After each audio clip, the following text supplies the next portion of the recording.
자, 여러분, 이제 두 번째 시간 한번 해볼게요. 자, 여기도 이제 또 재밌습니다.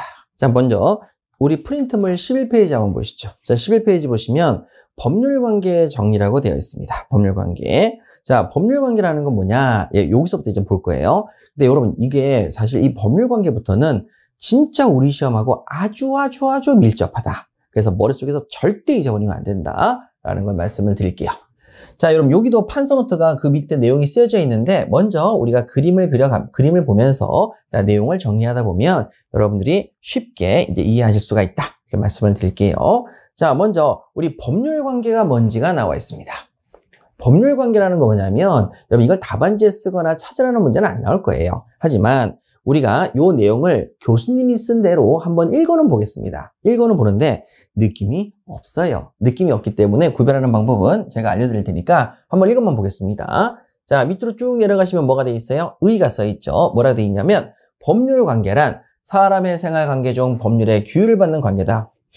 무슨 뜻이죠? 몰라요. 자, 그 다음에 호의관계라는 게 있습니다. 호의관계라는 것은 좋을 호, 뜻의, 좋은 뜻의 호의관계라는 것이 있습니다. 자, 법률의 규율을 받을 의사가 없이 어떤 행위를 해주기로 하는 관계를 말한다. 무슨 뜻이죠? 몰라요. 그러니까 여러분, 이걸 가지고는 우리가 그 내용의 그 깊이를 이해하실 수가 없습니다. 그러면 이 말이라는 것은 표현이 한계가 있다 없다? 있기 때문에 그렇습니다. 그럼 제가 지금부터 설명을 드릴게요. 자, 법률관계라는 건 뭐냐면 바로 여기 있죠? 법률의 규율을 받는 관계다. 자, 그럼 그 말에 깊이 있는 내용으로 교수님이 전달하고 싶은 내용이 뭐냐?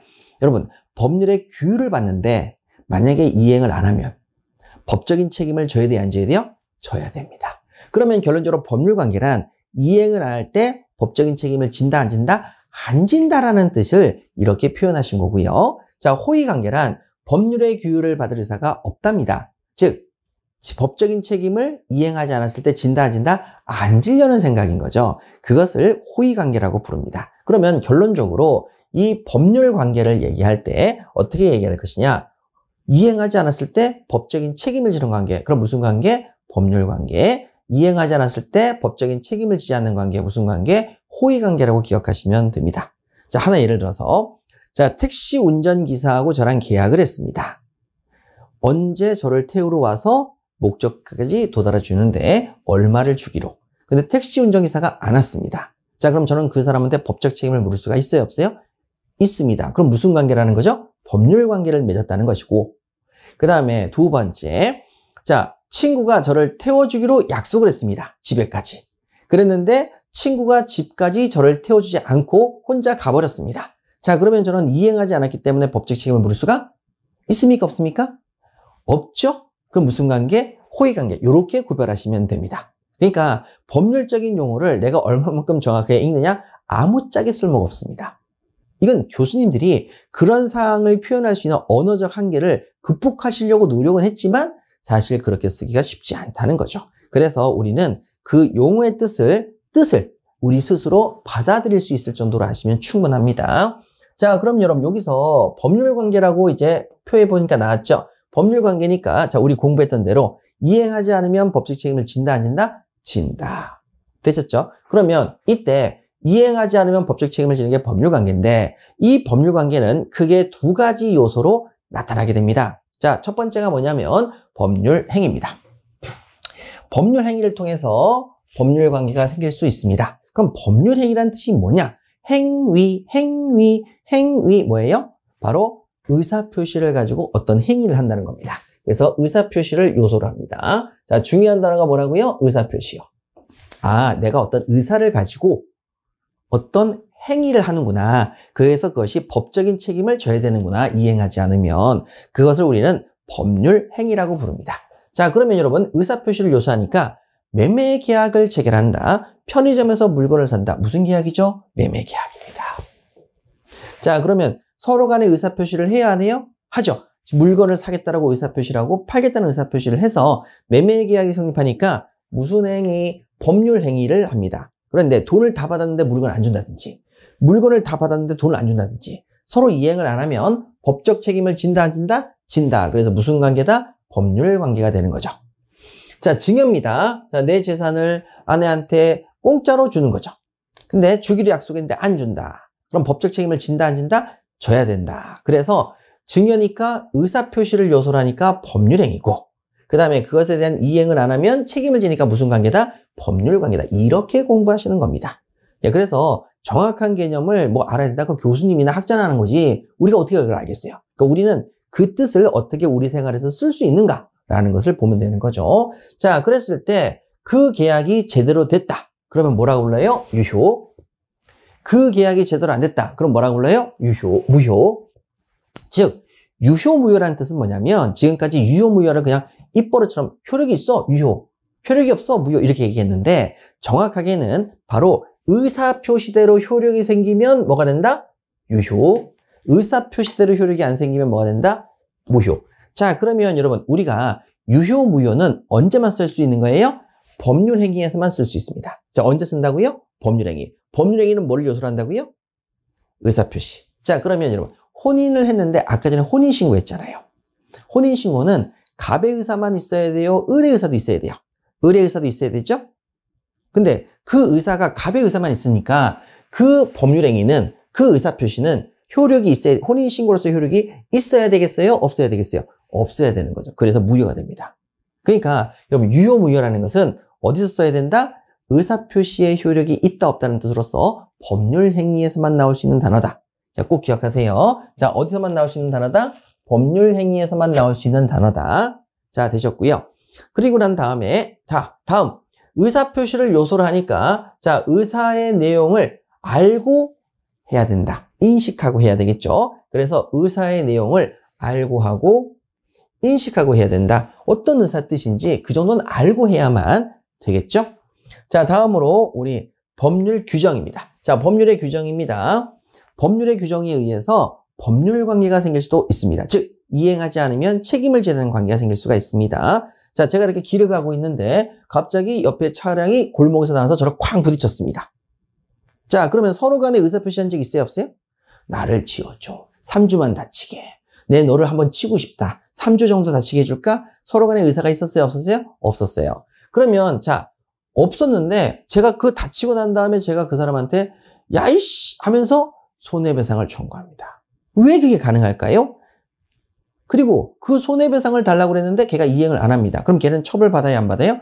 책임을 져야 되는 거죠. 처벌받습니다. 그러니까 법률의 규정에 의해서 자, 뭐가 발생할 수 있다? 법률 관계가 발생할 수 있는데 그 법률 규정이 어디냐면 민법의 규정을 보니까 불법행위 손해배상이라는 제도가 있습니다. 자, 뭐가 있다고요? 민법에서 불법행위 손해배상이 있습니다. 그러면 거기서 뭐라고 써 있냐면 불법행위 손해배상은 고의나 과실로, 의도적이나 실수로. 자, 뭐라고요? 의도적이나 실수로. 고의나 과실로 고. 그 다음에 그 행위가 위법해서 위. 내가 손해를 입어야 된다. 손. 자, 이 세 가지 요건을 모두 갖추면 1번, 2번, 3번 고의 손해 요건을 갖추면 뭐를 청구할 수 있다? 불법행위 손해배상을 청구할 수 있다죠. 자, 그럼 여러분 그 사람이 저를 친 게 고의로 쳤겠어요? 실수로 쳤겠어요? 골목에서 튀어나오는데 실수로 쳤다? 과실. 귀책사유가 있는 거죠.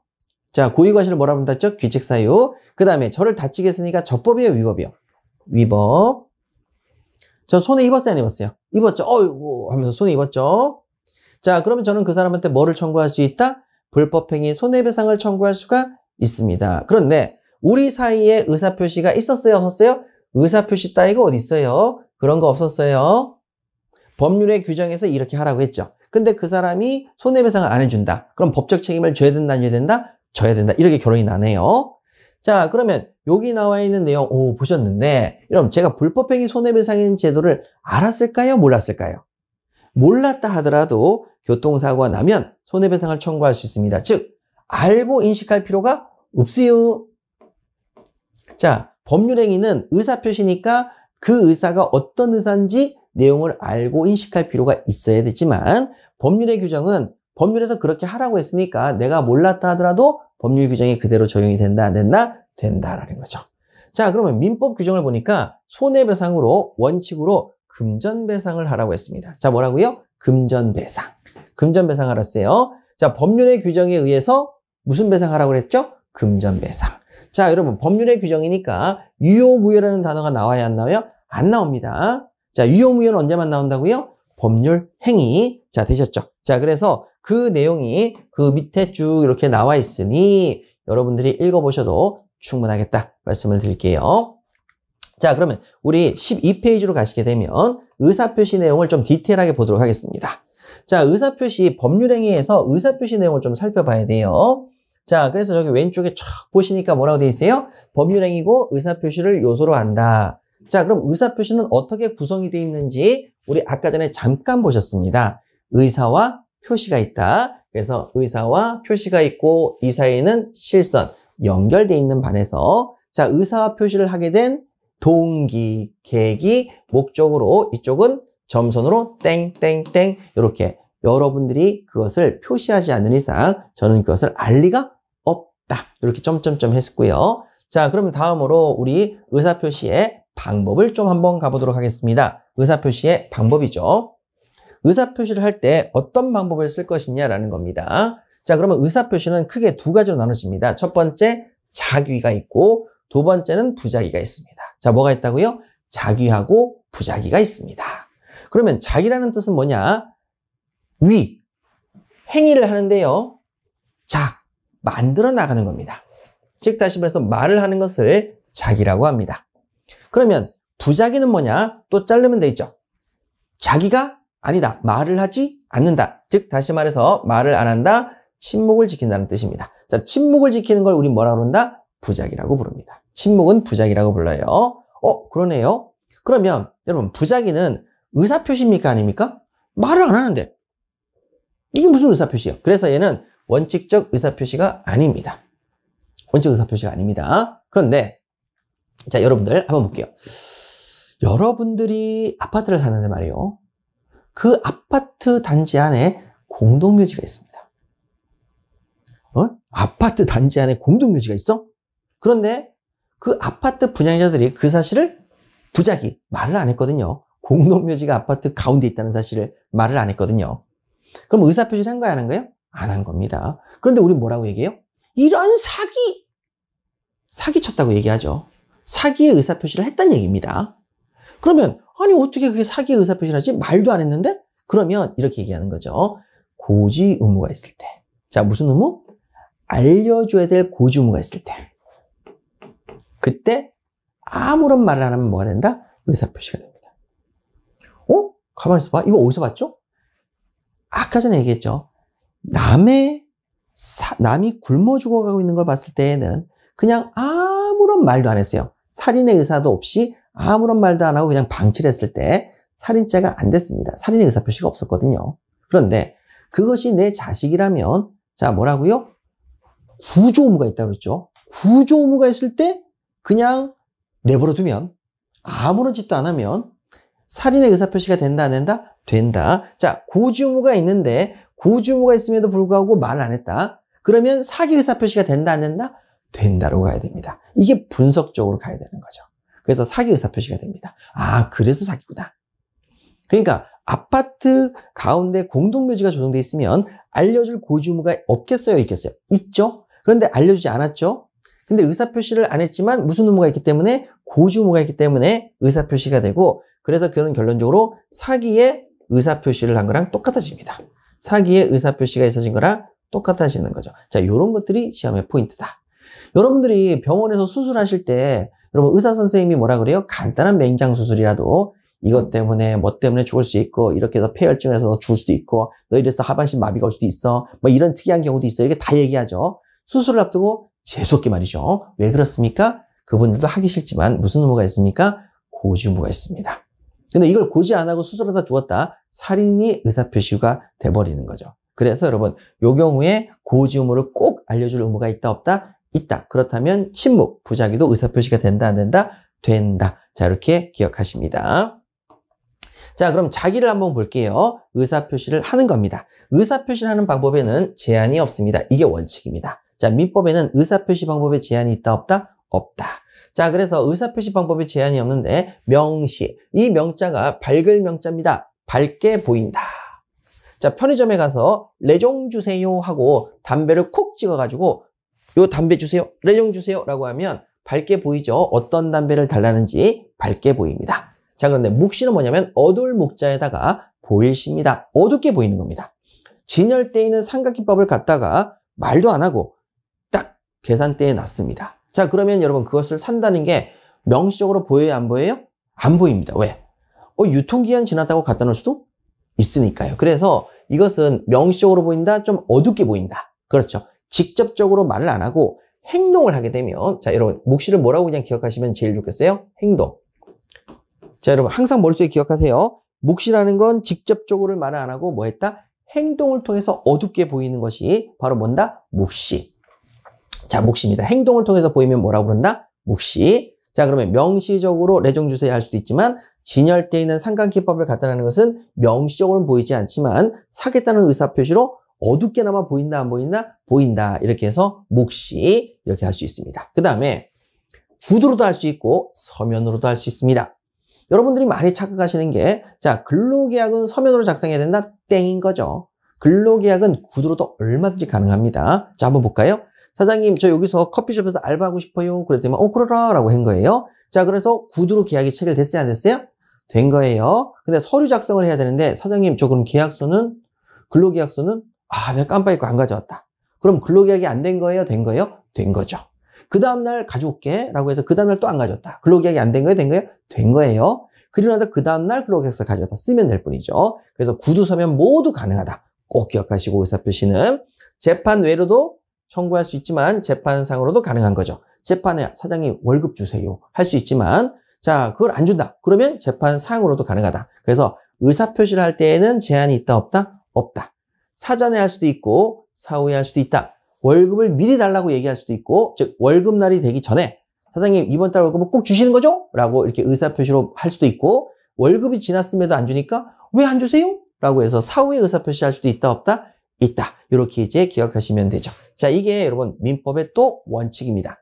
자기의 의사표시를 할 때에는 반드시 뭐 해야 된다? 방법상의 제한이 없다. 명시, 묵시, 구두, 서면, 재판상, 재판에, 사전, 사후 모두 가능하다, 안 하다? 가능하다. 자, 그럼 이런 의사표시는 당사자가 직접 하면 되겠습니다. 직접 하면 되는데 직접은 너무 당연하기 때문에 시험에 나오는 것이 아니죠. 그럼 어떻게 하느냐? 바로 이 부분입니다. 대리에서 할 수도 있습니다. 자, 뭐라고요? 대리. 여러분, 대리라는 말이 나오면 이제서부터 철저히 기억하셔야 됩니다. 대리는 뭐다? 의사표시를 대신해 주는 겁니다. 자, 뭐를 대신해 준다? 의사표시를 대신해 준다. 자, 이게 대리입니다. 그러면 의사표시는 법률행위의 요소니까 법률행위를 대신해 주는 겁니다. 자, 그럼 우리가 첫 번째 시간에 공부했던 일상가사 대리권을 보겠습니다. 일상가사 대리권. 일상적인 가사활동은 대신할 수 있다라고 했는데 대리권이니까 이제 뭐라고 읽어야 되겠습니까? 의사표시를 대신해 줄 수 있구나 라고 읽으셔야 됩니다. 일상가사 활동은 의사표시를 대신해 줄 수 있다. 그러면 뭐냐? 남편의 신용카드 있지 않습니까? 그럼 누가 거기다 사인해야 되죠? 의사표시를 누가 해야 되죠? 남편. 근데 아내라면 일상적인 가사활동이라면 대신 카드를 쓰고 사인할 수 있다, 없다? 있다. 이게 대리죠. 그래서 여러분 대리라고 했을 때 자, 직장에서 보이는 김대리, 그 대리 아닙니다. 자, 대리운전의 대리 아닙니다. 지금 우리가 공부하는 이 대리는 의사표시, 즉 법률행위를 대신해 주는 사람입니다. 그러면 어떤 사람이 얘가 있느냐? 아주 간단하죠. 첫 번째, 공인중개사.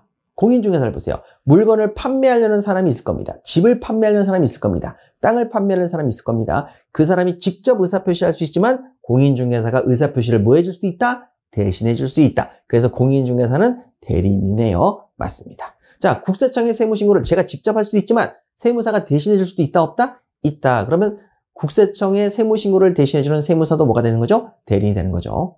제가 직접 변호사가 아니라 제가 직접 재판에 가서 스스로를 변호할 수도 있지만 변호사가 대신해 줄 수도 있다, 없다? 있다. 그래서 변호사를 뭐라 부르죠? 대리인이라고 부르는 거죠. 의사표시를 대신해 주는 사람을 우린 뭐라 부른다? 대리인이라고 부릅니다. 그러면 변리사는 뭐죠? 제가 직접 특허청에다가 자, 특허를 신청할 수도 있지만 변리사가 대신해 줄 수도 있죠. 그러니까 여러분 전문직은 대리인입니다. 전문직은 대리인이죠. 자, 이렇게 대리라는 계기 잘 기억하시고, 자, 그 내용이 우리 그 밑에 나와 있어요. 자, 그 밑에 쭉 나와 있습니다. 자기 나와 있고, 자, 그 다음에 의사표시 방법에는 원칙적 제한이 없다. 이렇게 되어 있죠. 그런데 여기서 우리 또 봐야 될 게 있죠. 아까 전에 공부하셨죠? 자, 예외 아니면 다 뭘로 가면 된다? 원칙. 자, 민법의 가장 중요한 요소. 예외 아니면 다 뭐로 간다? 원칙. 그러면 의사표시 방법에는 여러분 원칙적으로 제한이 있어요? 없어요? 없어요. 원칙적 제한이 없는데, 자, 뭐를 통해서? 민법의 규정이나 또 뭐를 통해서? 판례를 통해서 아까 전에 얘기했던 명시, 묵시 중에 예외로서 명시적으로만 해야 된다는 것이 민법의 규정이나 판례를 통해서 공부를 하시게 됩니다. 사전, 사후 중에서 사전으로만 꼭 해야 된다. 또는 사후로만 꼭 해야 된다. 그런 예외도 있고요. 재판상, 재판회 중에서 재판상으로만 해야 된다라는 것도 있고요. 그 다음에 구두 서면 중에서 서면으로만 꼭 해야 된다라는 것도 있습니다. 그런 것들은 항상 민법의 규정이나 판례를 통해서 제한이 있다. 그러면 그 제한만 외우고 그 제한이 없다. 그 제한을 본 적이 없다. 그럼 뭐로 가면 된다? 원칙으로 가면 됩니다. 그래서 구두, 서면, 재판상, 재판에 다 가능한 거죠. 그래서 예외를 반드시 암기하시고 그 외의 경우에는 원칙을 적용하셔서 제한이 없구나. 이렇게 보시면 됩니다. 자, 제 친구 중에 노무사가 한 명 있는데, 자, 노무사가 저한테 연락이 왔어요. 왜? 야, 노무사는 근로계약서를 서면으로 꼭 작성해야 되냐? 라고 물어보니까, 근로계약서를 꼭 서면으로 작성해야 된다는 것이 노동법에 있니? 아니? 그러면 구두로 돼. 왜? 원칙이니까. 예외 규정이 없으니까 원칙으로 해결하면 되는 거죠. 자, 이런 식으로 가면 된다는 얘기입니다. 이런 부분들은 나중에 여러분들하고 쭉 보도록 할게요. 자, 이렇게 해서 쭉 설명드렸고요. 다음 페이지 가시죠. 주체, 의사표시는 직접 하면 됩니다. 그런데 누가 할 수도 있다고 그랬죠? 대리인이 대신할 수도 있다고 그랬습니다. 자, 그러면 그 대리인 볼게요. 자, 대리인이 있는데 이행하지 않으면 책임을 져야 되는 사람들을 우리가 뭐라고 그랬죠? 이행하지 않으면 책임지는 경우를 법률관계라고 불렀고, 법률관계는 뭐와 뭐를 통해서 생긴다? 법률행위하고 법률의 규정이다. 자, 법률의 규정을 줄여서 이렇게 부릅니다. 법정. 자, 법률의 규정을 줄여서 뭐라 한다고요? 법정. 자, 그럼 법정 대리인, 그럼 뭐예요? 법률의 규정에 의해서 선임된 대리인. 법률의 규정에서 너 대리인해? 이렇게 선임을 해버렸다는 얘기고요. 자, 그 다음에 그 위에 임의 대리인. 자, 법률 규정 말고도 법률 관계는 뭐를 통해 생긴다고 그랬죠? 법률 행위. 법률 행위는 우리가 의사표시로 임의적으로 뽑은 사람. 그래서 임의 대리인이라고 부릅니다. 법률 행위를 통해서 뽑은 대리인. 우리가 세무사를 뽑았죠? 우리가 변호사를 뽑았죠? 우리가 변호사를 뽑았죠? 그럼 이런 뽑은 사람들은 전부 다 법률 규정에 의해서 된 겁니까? 법률 행위입니까? 법률 행위죠. 법률 행위죠. 법률 행위를 통해서 우리의 의사표시로 뽑았기 때문에 그런 대리인을 다 뭐라고 한다? 임의대리라고 부릅니다. 근데 그 중에서 국선 변호인은 우리가 임의로 뽑았습니까? 국가에서 지정해 주는 겁니까? 국가에서 지정해 주라고 법률의 규정이 있습니다. 그래서 걔는 뭐가 된다? 법정 대리인이 되는 거죠. 이렇게 나눠집니다. 자, 그래서 국세청에 세무신고를 해주는 것은 세무사는 임의 대리인이고, 그러면 법정 대리인에서 우리가 꼭 기억해야 될 사람은 누구냐? 자, 우리가 응애 하고 태어났어요? 그럼 우리의 부모님은 나의 의사표시를 대신해 줄 수 있어요? 없어요? 4살짜리가 기저귀를 사러 갈 수는 없잖아요. 2살짜리가 기저귀를 사러 갈 수는 없잖아요. 그래서 그때 엄마가 내가 미성년자일 때, 어렸을 때에는 엄마가 뭐가 된다? 법정 대리인이 됩니다. 법률의 규정에 의해서 친권자가 법정 대리인이 되는 거죠. 그래서 법정 대리라고 부릅니다. 자, 미성년자일 때, 내가 아직 성년이 안 됐을 때, 그때 부모님이 나의 대리인으로서 의사표시, 법률행위를 뭐 해준다? 대신해준다. 그래서 엄마 나 학원 가고 싶어? 엄마가 끊어줄게 하고 엄마가 가서 대신 의사표시를 해서 학원 계약을 체결해 주는 거죠. 자, 이렇게. 자, 그럼 여러분 우리가 대리가 두 가지가 있다. 자, 그럼 뭘 기억해요? 법률 관계는 법률 행위를 통해서 생길 수도 있고 법률의 규정에 의해서 생길 수도 있구나. 그러면 대리인도 법률 행위를 통해서 대리인이 될 수도 있고 법률의 규정에 의해서 대리인이 될 수도 있구나. 머릿속에 꼭 기억하셔야 됩니다. 그래서 의사표시 법률 행위로 선임한 대리인, 임의 대리인, 법률의 규정에 의해서 선임된 대리인, 법정 대리인. 그러면 부부는 임의 대리인이겠습니까? 법정 대리인이겠습니까? 결혼의 의사표시를 하면 법률의 규정에 의해서 일상가사는 대리권이 된다고 했으니 법정 대리인이 되는 거죠. 일상가사에 대해서만큼은 서로 대리할 수 있는 권한이 생기는 법정 대리인이 되는 거죠. 자, 이렇게 정리하시면 됩니다. 자, 그러면 부작위. 자, 부작위 부분도 여러분 쭉 이렇게 말씀드렸습니다. 그래서 여기 나와 있는 판례가 있는데, 자, 고지 의무 설명 의무가 있는 아파트 분양자가 쓰레기 매립장이 옆에 건설 예정인 사실을 알려주지 않았습니다. 자, 그러면 고지 의무가 있으니까 알려주지 않았다? 부작위. 고지 의무인 사람이 부작위하면 의사표시가 된다, 안 된다? 된다. 이때 아파트를 분양한 경우에 사기의 의사표시가 된다. 이렇게 이제 정리가 되어 있죠. 자, 부작위는 의사표시가 안 되는 게 아니라 되는 경우도 예외적으로 있다 없다? 있다. 무슨 의무가 있느냐? 고지 의무, 설명 의무 이런 것들이 있을 때입니다. 자, 이렇게 정리하시면 되고, 자, 다음 가셔가지고 우리 이제 의사표시의 유효, 무효를 좀 디테일하게 살펴보도록 하죠. 자, 의사표시의 요소입니다. 효력이죠. 자, 효력은 제가 두 가지가 있다고 그랬죠. 의사표시 법률행위는 효력이 있다, 유효. 효력이 없다, 무효. 이렇게 나눠진다고 그랬죠. 그러면 무효는 의사표시대에 따른 효력이 생기지 않는 거고요. 유효는 의사표시대로 효력이 생기는 것이 되겠습니다. 그러면 여러분 여기서 우리 의사 능력자 있는 것까지 한번 연결해서 보도록 할게요. 4살짜리 어린이가 유치원에 있는 애들끼리 결혼을 하자라고 얘기를 합니다. 자, 몇 살짜리? 4살짜리가 결혼할래? 라고 하니까 그 옆에 있는 애도 우리 결혼하자! 라고 얘기를 한 거죠. 자, 그럼 걔네들은 의사표시를 했어요.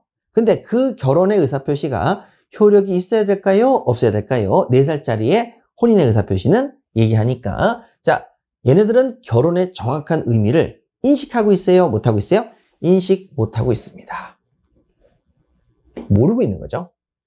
그러면 걔네들은 그 의사표시에 대한 효력, 결혼의 의사표시 효력이 없어집니다. 무효해야 되는 게 맞겠죠. 그래서 우리는 의사의 능력이 없다라고 해서 의사 능력이 없다. 그래서 무슨 능력자? 의사 무능력자라고 부릅니다. 그러면 4살짜리는 의사 무능력자고, 그러면 그런 무능력자가 그 결혼의 의미를 모르고 인식하지 못하고 하는 행위는 유효다, 무효다? 무효다. 이렇게까지 의사 능력하고 연결해서 보셔야 됩니다. 그런데 4살짜리 말고 만취자. 자, 만취자는 사람이에요? 개예요? 개예요. 아니, 제가 얘기하는 게 아니라 광고 중에 이런 게 있죠. 자, 광고 중에 친구들이랑 술을 탁 마시면서 어깨동무하고 가고 있는데 술이 점점 만취가 되니까 옆에 친구를 딱 보니까 사람으로 보여요? 개로 보여요? 개로 보이고, 이쪽으로 또 보니까 또 개가 돼 있는 거죠. 그러다가 숙취해소 음료를 마시니까 다시 사람으로 돌아오는, 자, 그것이 이제 의사 무능력자를 얘기하는 건데, 만취를 했다면, 23살에 만취를 했다면, 자, 그때는 자신이 만취한 사람들끼리 우리 내일 결혼할까? 라고 얘기를 했어요. 자, 그러면 그 결혼의 의미를 지금 인식하고 있어요? 못하고 있어요? 못하고 있죠. 그러면 그 사람도 뭐가 될 수 있다? 의사 무능력자가 될 수 있습니다. 자, 이렇게 정리하시는 거고요. 자, 유효입니다. 의사표시대로 효력이 생겼죠. 자, 23살이고 만취가 아닙니다. 멀쩡합니다. 자, 우리 결혼할래? 결혼하자. 자, 그럼 걔네들은 행위, 의사표시를 알고 있고요. 인식하고 있는 사람으로서 의사 능력자입니다. 의사 능력자가 한 의사표시는 효력이 생겨요, 안 생겨요? 생겨요. 이렇게 정리하시면 되는 거죠. 자, 이렇게 해서 의사표시대로 효력이 생깁니다. 그 밑에 14페이지 밑에 보시게 되면 제가 말씀드렸던 내용이 나와 있습니다. 의사 능력과의 연계. 여기까지 연결이 되어 있고요. 자, 그럼 다음으로 요 그림을 또 한번 보도록 할게요. 자, 요겁니다. 자, 요거를 딱 보시니까 뭐라고 되어 있냐면 여기서부터 이렇게 선이 이렇게 다 그어져 있습니다. 자, 이건 뭐냐면 의사표시는 언제 효력이 생기냐라는 것을 보여주는 그림이죠. 자, 먼저 제가 사직서를 하나 썼어요. 사직서. 자, 사직서를 썼어요. 부산의 해운대구에서 술을 마시고 있는데, 자, 친구들이 옆에서 얘기합니다. 너 사직하고 싶어? 하고 싶지. 그럼 넣어봐. 야, 임마, 내가 사직서를 항상 품에 안고 다녀. 그러면 넣어봐. 우체통에 넣어봐. 하는 거죠. 그래서 술김에 넣었어요. 못 넣을 줄 알고 확 넣었어요. 발송을 합니다. 자, 뭘 했어요? 사직서를 발송했어요. 자, 그리고 난다 그 다음날 딱 술을 깨니까 큰일 났죠? 자, 그러면 여러분 사직의 효과가 생겨요, 안 생겨요? 아직은 안 생겨요. 근데 그 사직서를 발송했는데 그 사직서가 부장님 책상에 착 도착을 했어요. 도착. 자, 도달이에요, 도달. 자, 도달인데 이걸 도착이라고 생각하시면 좀 편해요. 도달이 도착이에요. 책상에 도착했어요. 부장님이 아직 개봉을 안 했어요. 왜? 지금 화장실 잠깐 갔나 봐요. 자, 그럼 도착. 그리고 나서 부장님이 딱 화장실 갔다 와서 뭐야? 뜯어봤어요. 자, 이것이 요지. 핵심적인 부분을, 아주 핵심적인 요약된 부분을 알았다. 그래서 요지라고 합니다. 그러니까 자세히는 안 읽어봤지만 사직서네? 라는 걸 알게 된 거죠. 이걸 요지. 그래서 야, 사직한데 수리해줘. 자, 이것을 받아주는 게 술입니다. 자, 이렇게 4단계가 있습니다. 의사표시는 몇 단계가 있다? 4단계. 자, 4단계가 있는데, 자, 발송과 도달, 그리고 요지, 수리가 있습니다. 자, 그러면 이것을 제가 여기 도착이라고 썼는데, 자, 도착의 의미를 가지고, 자, 추가적으로 한번 해볼게요. 택배를 보냈습니다. 자, 뭐라고요? 택배를 발송했어요. 택배. 발송. 택배를 이제, 우리가 이제 카톡에 보통 어떻게 남아요? 물건이 운송되기 시작했습니다. 시작됐습니다. 배달이 운송되기 시작했습니다. 보냈어요. 그래가지고 이제 택배가 뭐예요? 도착했어요. 그리고 택배를 개봉했어요. 개봉하니까 그 내용을 알아요, 몰라요? 알아요. 개봉했어요. 그리고 나서 반품을 안 하고 쓰기로 했어요. 이걸 뭐라고요? 수리. 자, 쓰자. 그러니까 택배도 이 네 가지 단계를 꼭 거쳐야 안 거쳐요? 거칩니다. 그럼 조금 더 이해가 편하시죠? 그러니까 제가 뭐 이렇게 사직서 그러면 잘 느낌이 없는데 택배 그러면 확 와닿죠? 아, 맞아. 여기서 반송할 수 있는데 수리라는 건 반송을 안 한다는 뜻이군. 이런 얘기죠. 그러면 사직서도 받아들이겠다. 안 받아주겠다는 게 받아주겠다. 이런 뜻이구나. 라는 겁니다. 자, 그러면 여러분 여기서 언제 우리는 택배가 도착했다라고 효력이 생길까요? 개봉했을 때예요? 집 앞에 도착했을 때예요? 도착이요. 너무 잘하시더라고요. 이렇게 설명하니까. 자, 그래서 우리의 의사표시는 언제 효력이 생기는 게 원칙이냐? 도달시, 도착시가 되겠습니다. 됐죠? 그런데 여러분, 요게 원칙이다 보니까 이 원칙을 반드시 기억한다, 안 한다? 기억한다. 그러면 그거 외에 나머지들은요, 예외만 있으면 예외만 기억하고 예외가 아니면 전부 다 뭘로 해결하면 된다? 원칙. 자, 예외가 아니면 다 뭘로 해결한다? 원칙이요. 자, 그러면 여러분, 택배가 도착되기 전, 자, 전을 한번 볼게요. 사직서가 부장님 책상에 도달하기 전에는 그 사직서를 뭐 할 수 있다? 철회할 수가 있어요. 즉, 빨리 부산에서 일어나서 KTX를 타고 회사 앞에 탁 버티고 있다가 우체부한테 그 서신을 가로채는 거죠. 그러면 뭘 할 수 있다? 철회할 수가 있습니다. 자, 부장님 책상에 도착했어요. 근데 부장님 화장실 가셨죠? 빨리 내가 그것을 주워 담아야 되겠다라고 하니까 부장님이 손떼라고 하는 거죠. 자, 손 뗐어요. 자, 그러면 처리할 수 있어요? 없어요? 못해요. 도달한 후에는 효력이 발생한 후에는 처리할 수가 없습니다. 근데 상대방인 부장님이 이번 한번 봐준다 라고 해서 상대방이 동의 시에는 모두 가능하죠? 철회가 가능합니다. 자, 되셨죠? 그러면 여러분 이게 우리 일상생활에서 없냐? 있죠. 자, 여러분 고스톱을 치겠습니다. 고스톱 발송 이런 거죠. 자, 쳐야지 발송 그랬는데 갑자기 거기서 촥 하고 났는데 도달됐죠. 도달됐는데 촥 치기 전에 잠깐 해가지고 도달하기 전에는 뭐 할 수 있어요? 처리할 수가 있죠. 촥 쳤어요. 그럼 뭐가 된 거예요? 도달. 자, 그럼 도달한 후에는 처리할 수 있어요? 없어요? 없어요. 낱장불입이라고 하죠. 자, 요걸 이제 전문적인 용어로 뭐라고 하죠? 낱장불입. 낱장불입 안 돼. 근데 한 번만 봐줘. 한 번만 봐줘. 그러면 상대방의 동시에 이거 한 번 봐준다 하면서 뭐 할 수 있다고요? 처리할 수가 있습니다. 자, 우리 일상생활에 있어요? 있어요? 없어요? 있어요. 자, 고스톱에서 있습니다. 그래서 도달한 후에는 처리 못하지만 상대방의 동의 시에는 처리가 가능한 거죠. 그러면 여러분들이 나중에 공부하실 때 자, 주민등록은 언제 효력이 생기느냐? 주민등록 신고의 효력은 언제 생기느냐? 자, 이걸 공부하시게 되면 그때 수리 시에 효력이 생긴다라고 공부를 하시게 돼요. 자, 주민등록 신고는 언제 효력 생긴다? 수리 시. 그러면 여러분 이거는 꼭 반드시 기억한다, 안 한다? 예외니까 기억하고 언제 한다는 말이 없으면 항상 정답은 언제나 도달시. 예, 이런 식으로 이제 공부하시면 되는 거죠. 자, 됐습니다. 그 다음에 이런 것도 있어요. 뭐 격시자 간의 승낙은 발송시다 이런 게 있는데 그건 나중에 보도록 하고 그러면 여러분 원칙을 지금 기억하시고 예외는 나중에 공부하실 때마다 추가한다, 안 한다? 추가한다. 그럼 추가한 것 빼고 나머지는 전부 다 뭘로 가면 된다? 원칙으로 가시면 되시겠습니다. 이렇게 정리하시면 되겠죠. 자, 그런 내용들이 자, 우리 15페이지에 또 쭉 나와 있습니다. 자, 15페이지 쭉 나와 있으니까 여러분들이 이제 혼자서 보시기에는 충분하시다. 이렇게 말씀을 드릴게요. 자, 그래서 여러분 여기 이런 말이 써 있죠. 뭐라고 되어 있습니까? 주민등록의 신고는 행정청에 도달함으로써 효력이 발생하는 것이 아니래요. 즉, 이 판례는 원칙적으로는 도달시 효력이 발생하지만 주민등록의 신고는 도달시가 아니래요. 도달이 아니래요. 자, 원칙이 아니래요. 그래서 행정청이 수리했을 때 비로소 그 효력이 생긴다. 수리한 때 효력이 발생한다라고 되어 있네요. 자, 요건 꼭 기억한다, 안 한다? 기억한다. 그렇게 해서 머릿속에 집어넣는 거죠. 이렇게 기억하시면 됩니다. 어떤 건 도다리고, 어떤 건 저건 술이고, 이렇게 기억하는 게 아니라 그냥 내가 수리를 기억하고 수리 아니면 다 뭐다? 도다리네. 이렇게 기억하시면 충분하시다. 말씀을 드릴게요. 자, 이렇게 해서 이제 우리가 정리를 마쳤고요. 자, 이제 16페이지로 가겠습니다. 자, 16페이지. 그림이 하나 그려져 있는데 뭔가 좀 이상하죠? 아니요, 이상하진 않습니다. 자, 그 밑에 제목이 써져 있는데 자, 저랑 같이 한번 보시죠. 법률행위와 법률 규정의 관계입니다. 자, 뭐라고요? 법률행위와 법률 규정의 관계. 아니, 이게 왜 공부를 해야 되죠? 자, 법률행위가 있습니다. 우리가 이거 의사표시를 한다고 그랬죠? 법률 규정이 있습니다. 이건 법률 규정인데 저 둘의 관계를 공부하자는 거죠. 관계. 이걸 꼭 할 필요가 있나? 이런 생각이 드실 수 있습니다.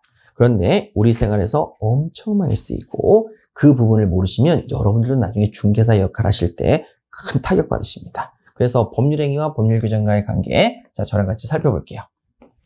자, 먼저 법률행위하고 법률규정의 관계는 뭘 얘기하냐면 이겁니다. 여기 있는 이 그림을 먼저 보시고 난 다음에 저랑 같이 좀 보시면 이해가 훨씬 빠릅니다. 자, 법률의 규정을 먼저 살펴보도록 할게요. 자, 법률 규정입니다. 법률의 규정에서 뭐라고 되어 있냐면 이렇게 되어 있습니다. 법률 규정에 딱 보니까 자, 시급을 1030원을 주라고 되어 있습니다. 자, 시급 얼마 주라고요? 1030원. 자, 법률 규정에 의해서 1030원을 주라고 했습니다. 그러면 규정대로 가면 되지 않습니까? 그럼 되겠죠. 그런데 그 규정을 무시하고 법률행위를 합니다. 자, 뭐를 한다고요? 법률행위. 자, 그래서 그 규정을 무시하고 어떤 법률행위를 하냐면 자, 이런 법률행위를 하게 되네요.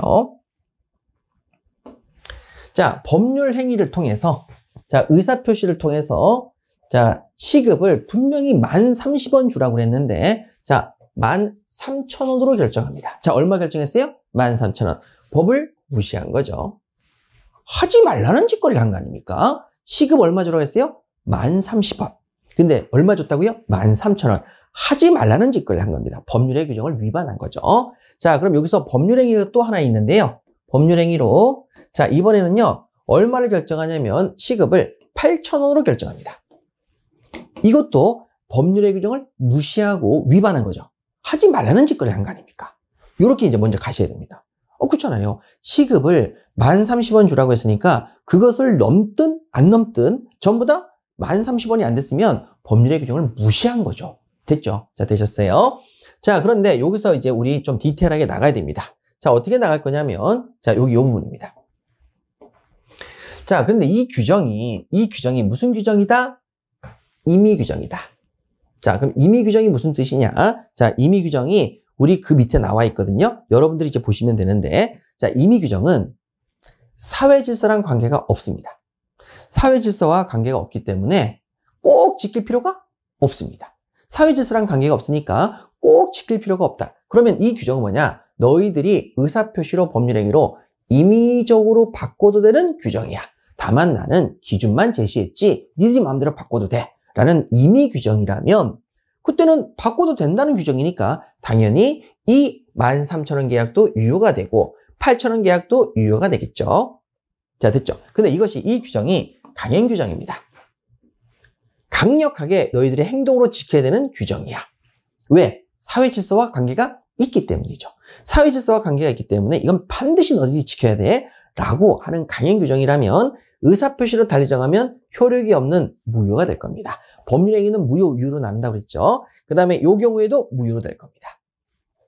근데 여러분 실제 이건 이론적인 논의고 자, 실제를 한번 가보도록 할게요. 실제적으로 가면 우리가 이제 뭐라고 얘기하죠? 선생님 1030원이 시급인데 13,000원짜리 계약은 유효라고 얘기하고 8,000원짜리 계약은 무효라고 얘기하십니다. 왜 그러죠? 논리적으로 설명하실 수 있어야 됩니다. 그래서 그 이유는 다음과 같습니다. 바로 요겁니다. 바로 여기는 반만 임의 규정이고 반은 강행 규정이기 때문에 그렇습니다. 네? 자, 반은 임의 규정입니다. 그러면 이쪽은 임의 규정이고 이쪽은 강행 규정이라는 얘기죠. 그러면 여러분 이렇게 되는 거죠. 바로 이쪽으로 13,000원으로 올라가는 이 규정은 자, 누구에게 유리하다? 그렇죠. 근로자에게 유리한데 사회 질서랑 관계가 있는지 보니까 여러분 최저시급을 1030원으로 정했다는 얘기는 그 이하로 금액이 떨어지면 사회 질서가 붕괴될 수 있다. 굶어 죽는다. 뭐 이런 이제 얘기가 있는 거죠. 그래서 이쪽 부분은 강행 규정이다. 1030원에서 떨어지는 것, 즉 적게 주는 것은 강행 규정이다.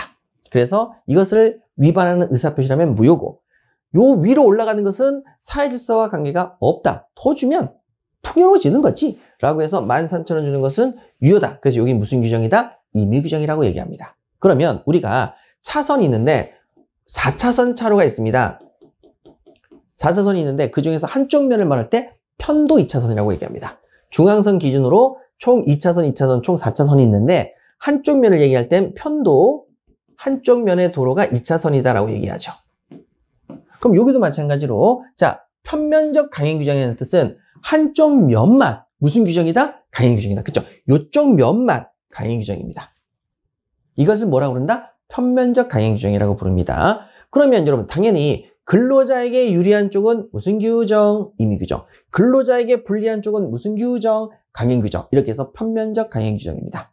근데 요게 우리 임대차의 경우에는 임차인에게 유리한 규정은 무슨 규정이겠어요? 임의 규정. 임차인에게 불리한 경우는 무슨 규정이겠어요? 강행 규정. 그래서 임차인을 보호하기 위한 민법의 임대차, 주임법상의 임대차, 상가건물 임대차상의 임대차 전부 다 임차인에게 불리한 약정은 강행 규정으로 무효고 임차인에게 유리한 쪽은 임의 규정으로 유효입니다. 그래서 편면적 강행 규정 성격을 가지고 있습니다. 그 부분까지 아셔야만 나중에 여러분들이 임대차 공부하실 때 훨씬 수월해지시죠. 자, 되셨습니까? 자, 이렇게 정리하시는 겁니다.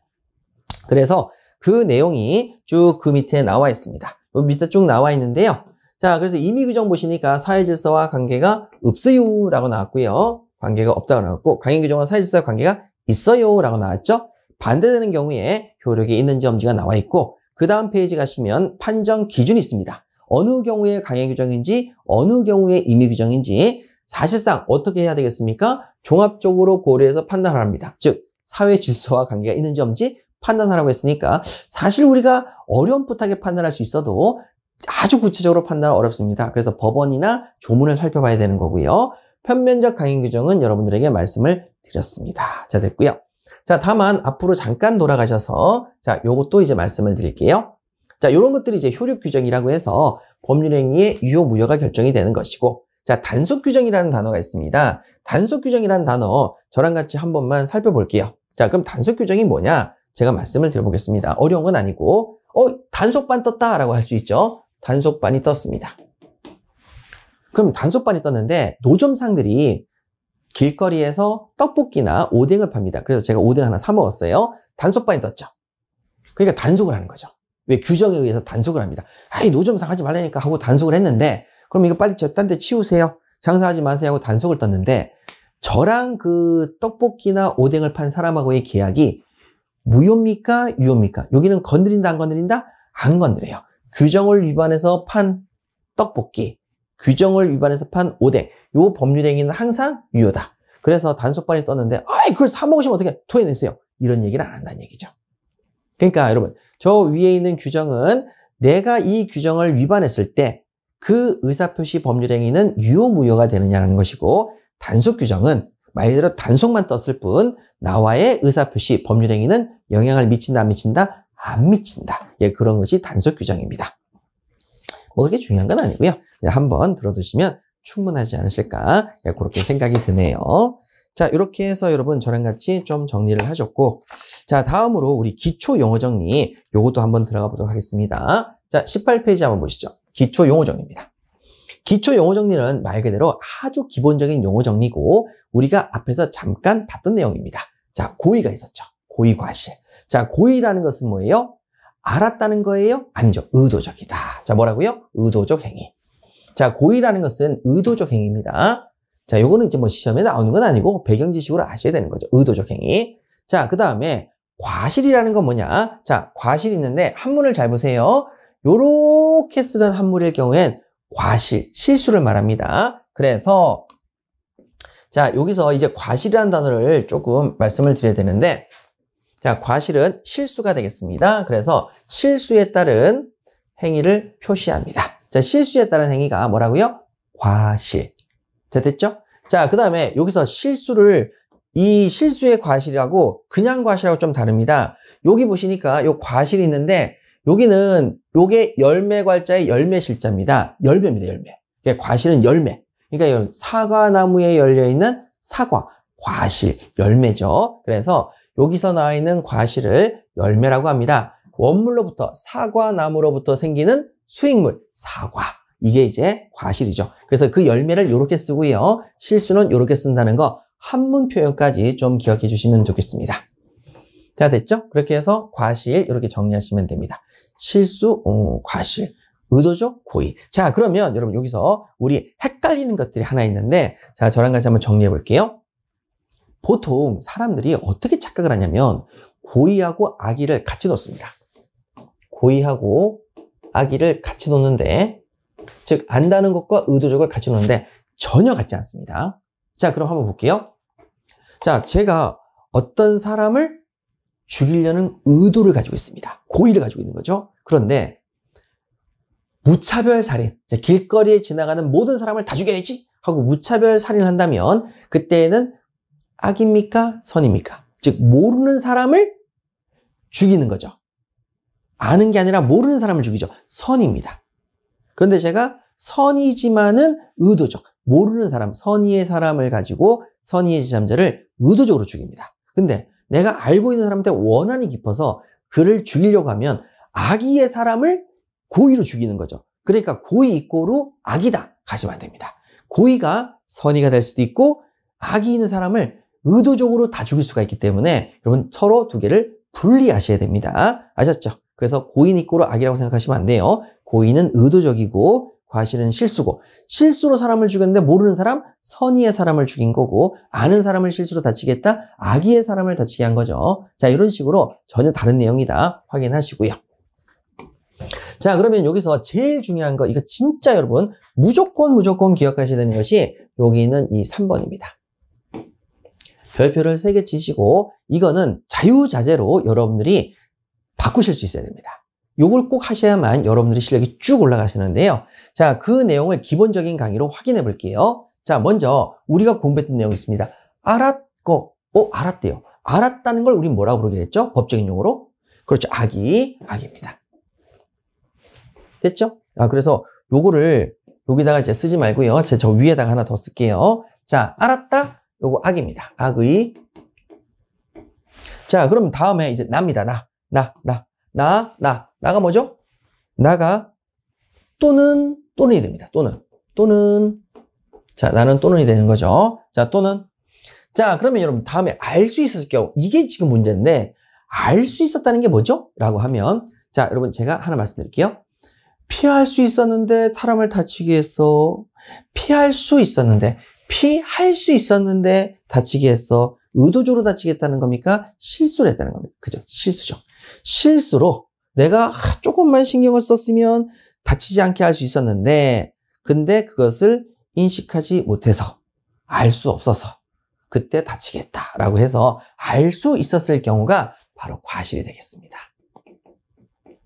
그러면 알았거나 알 수 있었다라는 표현은 정확하게, 자, 무슨 단어라고요?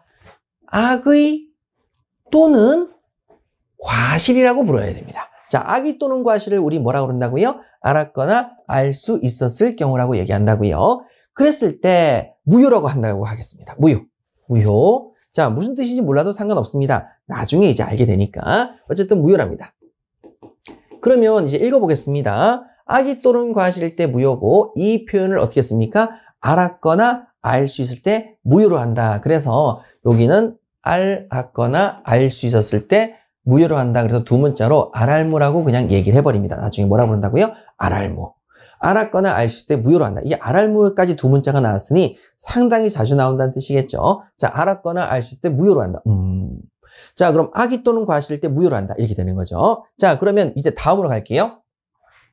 알았거나 알 수 있을 때 무효로 한다니까, 그러면 여러분 악의 또는 과실일 때 무효로 한다고 그랬으니까 악의가 있으면 과실이 없어도, 악의만 있어도 무효. 악의는 없는데 과실만 있어도 무효. 이렇게 되겠죠. 그러니까 우리가 또는은 둘 다 있어야 된다는 얘기입니까? 둘 중에 하나만 있어도 충분하다는 얘기입니까? 둘 중에 하나만 있어도 무효가 된다는 뜻입니다. 그래서 자, 경우의 수를 나눠볼게요. 자, 악입니다. 그런데 과실이 없습니다. 그래도 둘 중에 하나에 뭐가 있으니까? 악이가 있으니까 당연히 무효입니다. 그쵸? 자, 그 다음에 두 번째, 선의가 있습니다. 그럼 악인 없는 거네요. 그런데 과실이 있습니다. 과실이 있으니까 둘 중에 하나만 있어도 뭐가 됩니까? 그렇죠. 무효가 됩니다. 자, 그리고 악의가 있고요. 과실도 있습니다. 둘 다 있네요. 하나만 있어도 무효인데 둘 다 있으니까 무효되겠습니다. 자, 마지막으로 자, 선입니다. 악이 없습니다. 무과실입니다. 과실도 없습니다. 과실이 없어요. 그러면 여러분 둘 중에 하나도 못 갖췄으니까 자, 뭐가 되겠습니까? 무효의 반대말이 유효가 되겠습니다. 이렇게. 자, 그러면 여러분 여기서 이 모든 것들을 다 기억하실 필요가 없습니다. 과정을 보여드렸는데 그 과정을 다 기억하시는 게 아니고 자, 저랑 같이 요 맨 마지막만 보시면 됩니다. 선이 무과실 때에는 유효입니다. 자, 그리고죠. 둘 중에 하나가 아니라 둘 다 갖춰야 되니까. 그리고 자, 그러면 여러분 여기서 악의 또는 과실 때 무효다. 알았거나 알실 때 무효인데 자, 여기서 이제 볼게요. 악의의 반대말이 뭐죠? 그죠? 선의. 또는의 반대말이 뭐죠? 그리고 과실의 반대말이 뭐죠? 아이고, 과실의 반대말이 여기로 가면 안 되죠. 이런. 자, 다시 할게요. 자, 또는의 반대말이 뭐죠? 그리고 그 다음에 과실의 반대말이 뭐죠? 무과실. 무효의 반대말이 뭐죠? 유효. 자, 그래서 여러분 우린 세 가지 표현을 자유자재로 쓰실 수가 있어야 됩니다. 자, 뭐냐면 첫 번째, 알았거나 알 수 있을 때 무효로 된다. 무. 그래서 알았거나 알 수 있을 때 무효가 된다. 이런 표현이 하나 나왔다면 두 번째로 어떻게 바꾸자고요? 악의 또는 과실일 때 뭐가 된다? 무효가 된다. 이렇게 해서 두 번째 표현으로 바꿀 수 있어야 되고 자, 마지막으로 세 번째, 유효로 바꿀 때는 어떻게 바꾼다고요? 선의 그리고 무과실 땐 유효다. 이렇게 해서 세 가지 표현을 자유자재로 쓰실 수 있어야 되겠습니다. 자, 자유자재로 쓰셔야 되고요. 자유자재. 자, 죄송합니다. 자유자재로 쓰셔야 되고요. 어떤 표현이 나와도 그 표현을 얘기한다는 것을 이해하셔야 됩니다. 예, 그렇게 해서 이 과정을 보여드린 이유는 이런 결론이 나온 걸 보여드리기 위함이지 그 과정까지 공부하라는 얘기는 아닙니다. 그럼 다시 한번 가시죠. 무. 자, 그걸 다른 말로 어떻게 표현한다고요? 악의 또는 과실 때 무효다. 자, 그럼 반대말로 어떻게 한다고요? 선의 그리고 무과실 때 유효다. 이렇게 이제 정리하시는 겁니다. 이렇게 정리하시면 기초 영어 정리가 깔끔하게 이루어지는 거죠. 자, 이렇게 정리하시면 될 것 같습니다.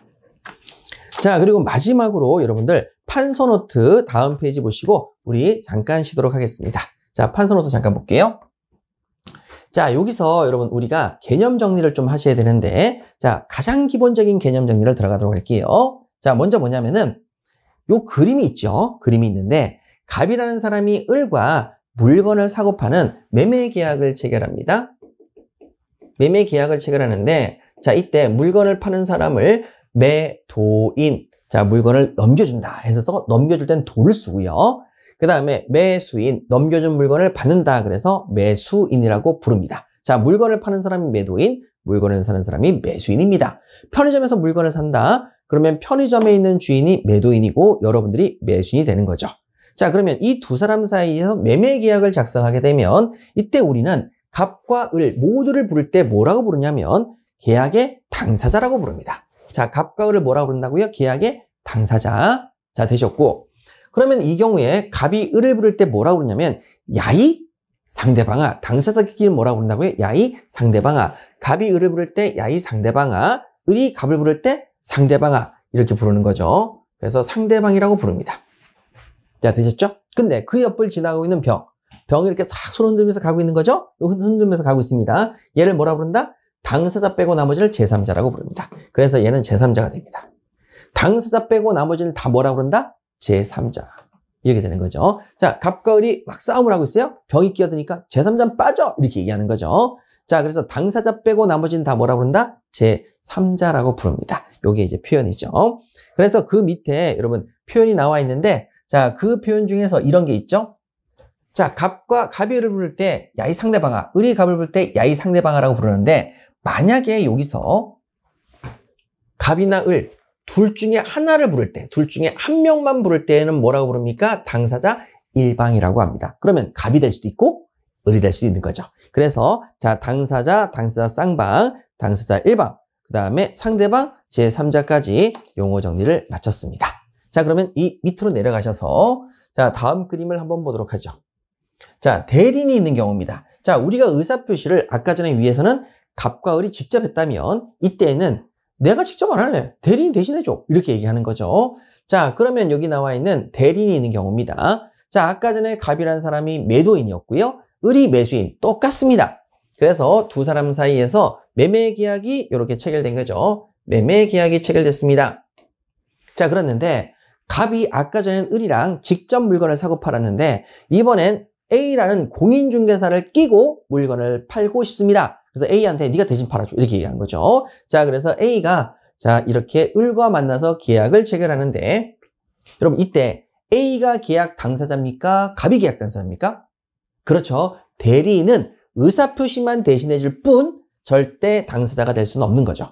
세무사가 저를 대신해서 국세청에 세무신고를 하면 세무사가 당사자가 되는 게 아니라 제가 세무신고를 한 게 되는 거죠. 자, 그래서 여러분 여기서 당사자는 누구라고요? 대리인이 꼈을 때에도 당사자는 누구라고요? 갑과 을입니다. 갑과 을이 당사자가 되겠습니다. 둘 중에 하나만 부를 때에는 뭐라고 부르겠어요? 당사자 일방이라고 부르겠죠. 갑이 을을 부를 때 뭐라고 부르겠습니까? 야, 이 상대방아. 을이 갑을 부를 때 야, 이 상대방아 라고 상대방이라고 부르겠죠? 자, 그런데 우리 아까 전에 갑과 을 빼고 나머지는 전부 다 뭐라고 부른다고 그랬죠? 제3자라고 부른다고 했는데 자, 여기서 이 A는 제3자일까요? 라고 물어보면 아닙니다. 걔는 의사표시를 대신해 주기 때문에 걔를 부를 때 법률행위를 대신한다, 의사표시를 대신한다, 대리인이라고 부릅니다. 자, 그러면 A는 대리인이라고 부르는 거예요. 근데 이 중개사가 갑을 대리할지 을을 대리할지 모르잖아요. 그런데 우리는 갑을 대리한다고 알게 됐어요. 갑을 대리한다 그러면 이때 갑을 뭐라고 부르냐면 대리인을 뽑은 그 근본이 되는 사람이라고 해서 뭐라고 그런다고요? 본인이라고 불러요. 그러니까 본인 그러면 아, 걔가 대리인을 선임했구나. 이렇게 가면 되는 거죠. 그래서 자, 갑은 뭐가 된다? 본인이 되겠습니다. 그래서 A는 대리인, 갑은 본인이 되는 거죠. 자, 그럼 본인이 갑이다. 아, 걔가 대리인 선임했네. 이렇게 가는 거죠. 을은 선임한 적이 없으니까 그냥 끝. 이렇게 되는 거죠. 자, 그럼 옆에 지나가는 병. 자, 병이 딱 이렇게 흐르면서 가는 거죠. 안녕? 이렇게 하면 얘는 또 제3자가 됩니다. 그래서 여러분, 원래 당사자 외에는 제3자라고 부르지만 당사자의 수족처럼 부려지는 의사표시를 하는 사람을 우린 제3자라고 부른다, 대리인이라고 따로 부른다. 대리인이라고 따로 부르고 그 대리인을 선임한 사람을 우리 뭐라 부른다? 본인이라고 부릅니다. 됐죠? 예, 이렇게 합니다. 그러면 이제 이 개념을 잡으셨으니 자, 20페이지로 가서 마지막 확인할 게 있습니다. 자, 보시죠. 자, 여기서 본인과 대리인 A의 의사표시를 B가 대신해 줄 수도 있다. A의 법률행위를 B가 대신해 줄 수 있다. A를 뭐라 부른다? 본인. B를 뭐라 부른다? 대리인이라고 부른다. 이렇게 정리하시면 되고요. 자, 그 다음에 이 당사자와 제3자의 개념을 좀 한번 보겠습니다. 당사자와 제3자. 예를 들어서 자, 갑과 을이 계약을 체결했습니다. 그리고 그것을 자, 갑이 을에게 부동산 등기를 넘겨줘요. 계약을 체결해놓고 등기를 넘겨줬더니만 을이 그 부동산 등기를 자, 병한테 또 넘겨줍니다. 그럼 요 계약도 마찬가지예요. 갑이 을에게 등기를 넘겨줬어요. 부동산을 팔고 등기를 넘겨줬는데 그 등기를 또 을이 병한테 팔고 등기를 또 이렇게 넘겨줘요. 자, 이렇게 되는 거죠. 그럼 얘는 등기가 없겠죠? 없어요. 등기를 넘겨줬으니까 등기가 없습니다. 그러면 자, 여기서 이건 뭐냐면 당사자와 제3자의 개념은 상대적이라고 합니다. 자, 상대적이라는 게 뭐냐면 절대적은 이런 겁니다. 1 플러스 1은 2. 무조건 2가 돼야 되는 게 절대적입니다. 어떤 경우도 바뀌지 않는 게 절대적입니다. 근데 상대적은 경우에 따라 바뀔 수 있다는 게 상대적 개념입니다. 그러면 자, 우리가 상대적 개념은 뭐냐면 어떤 스님이 얘기합니다. 1 플러스 1은 2가 되기도 하고 1 플러스 1은 1이 되기도 합니다. 제가 물 한 잔을 마셨습니다. 그러니까 저만 남았네요. 1. 그 다음에 1 플러스 1은 3이 되기도 합니다. 저랑 어떤 여자랑 결혼해서 아이를 낳았네요. 3이 되기도 하죠. 그러니까 여러분 1 플러스 1이 1이 되기도 하고 2가 되기도 하고 3이 되기도 하고 경우에 따라 바뀌는 걸 우리 뭐라고 그런다? 상대적이라고 얘기합니다.